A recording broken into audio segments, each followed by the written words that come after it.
your whole day is scattered, your whole day is disjointed, unintegrated. Most of the time you feel very tired, exhausted, um, because if something is not integrated of uh, YouTube videos. I hope you will like it. I'm just giving this information from an understanding how an engineer thinks, like myself. Uh, when I read Quran and look at it and ponder on it, I'm just sharing my thoughts and understanding with you, which has helped me a lot to bring improvements in my life, and inshallah, hopefully, it will help you as well. So, we being Muslims, most of the time, in our salahs, we use the word Allahu Akbar, which means God is the greatest. When we use this word and contemplate it, it has significant meanings, which most of the time we don't pay attention to. So let me discuss it from an angle of an system engineer, or um, uh, from a standpoint of what is the problem here. Most of the time, being Muslim, I've experienced it myself as well, that we we live a life, but it is a life which is not an integrated life, is not well put together. Most of our lives are disintegrated. Just an analogy I'm giving you of a car, because I'm an automotive engineer. So as an engineer, when you work on cars, you can see, for example, the mirrors are there, but they are disjointed.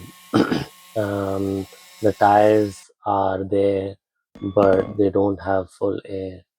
The engine is working, but it is not working correctly as it should be. The lights are there, but they are not functioning correctly as they should be. So, keeping in mind these things, we understand Islam because it's a holistic system, we say, and we listen about it all the time. But how is it holistic, and how does it affect our lives, day to day lives, our work?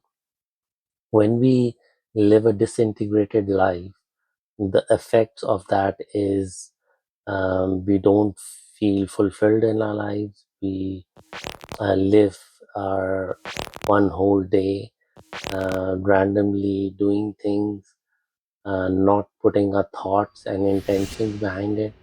There is no framework which we try to follow, which we can see in our lives, and hence I have experienced it myself firsthand that your whole day is scattered, your whole day is disjointed, unintegrated. Most of the time you feel very tired, exhausted, um, because if something is not integrated, then it will feel like I've given you an example of a car. The tires are there, but it doesn't work. So it's an it's not fully integrated system, which is working cohesively. We so in a similar fashion, when we look our lives, the problem we experience is because of this not being fully integrated into our identities. So I'm just taking a small example of Allahu Akbar. In our five salahs which we pray, we do Allahu Akbar and we say Allah is the greatest. But what does it mean to be greatest? So if we just examine our lives, do we really say that Allah is greatest? Because most of the time, what I've seen and experienced as well, that our jobs are the greatest, our cars are greatest, money is the greatest, or it could be something else you can think of it. But very less I see where we can say that yes, Allah is the greatest, Allah is Allahu Akbar.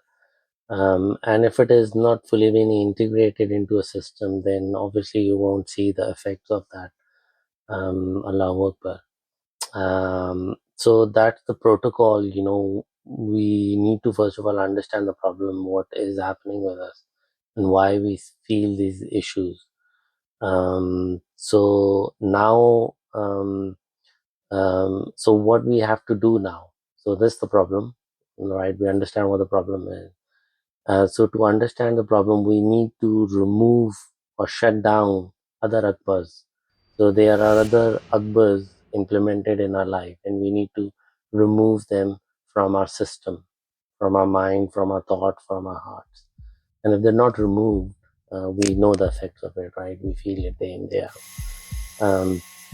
So that's the main protocol which needs to be implemented.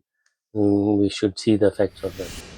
Now, the whole architecture on this is like I'm giving you an example of from engineering point of view, as I work on a lot of architectures, that this protocol works on an architecture. For example, in a car, we have different architectures and with different protocols. So it needs to work on an architecture. Now, once it's working on an architecture, it's we need to understand and study the architecture. So what is our architecture? So our architecture is based on our body and our spirit, and that's the main architecture we are working and functioning on.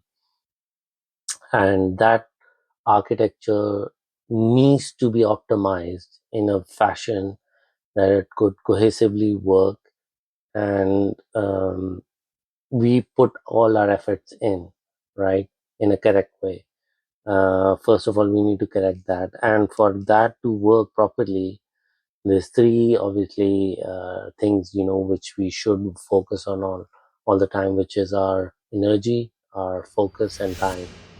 But we most of the time fail to understand them and implement them correctly, and they have huge implications in our day-to-day life and work.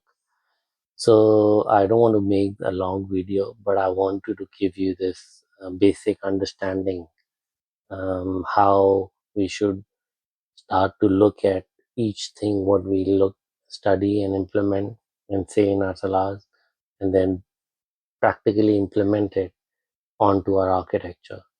So with that, thank you very much. Hope you like it. If you've got comments, please share below. And if you want to talk to me or connect with me on my group, the link is below. You can connect with me by joining my free group. Jazakallah khair. Thank you very much for listening. If you've got ideas, please do share with me. I'm not an alim. I'm just learning as you are, but I'm just sharing my insight with you so other Muslims can also benefit from it, and we progress as a nation, inshallah.